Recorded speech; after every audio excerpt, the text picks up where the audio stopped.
ہمارے وزیر اعظم سنجیدگی سے اقوام متحدہ میں اور عالمی تنظیم میں یہ مسئلہ اٹھائیں، وہ دن دور نہیں کہ عالمی لیول پر ایک ایسا قانون پاس ہو جائے گا کہ صرف پاکستان میں نہیں، عالم اسلام میں، پوری دنیا میں سرکار ابرار صلی اللہ علیہ وسلم کی جو گستاخی کرے گا اس کو وصل جہنم نہیں کرے گا۔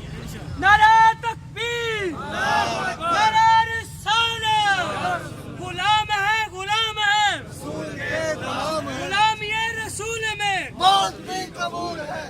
حاضرین و ناظرین، میں تمام حضرات کے جذبوں کو سلام کرتا ہوں۔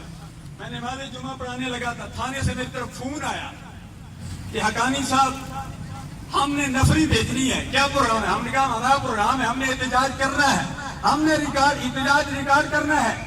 تو میں سمجھ گیا کہ محکمہ پولیس والے بھی، افواج پاکستان بھی، عوام پاکستان بھی، انجمن تاجران بھی، اس پر کہ پاکستان کا ہر انجینئر، اس پر کہ پاکستان کا ہر ڈاکٹر، اس پر کہ پاکستان کا ہر وکیل، ہر جج جس کے دل میں عشق مصطفیٰ کی دولت ہے وہ تاجدار مدینہ صلی اللہ علیہ وسلم کے متعلق گستاخی برداشت نہیں کر سکتا۔ آقا تیرے جان نثار بے شمار بے شمار، آقا تیرے جان نثار بے شمار بے شمار، غلامی رسول میں موت بھی قبول ہے۔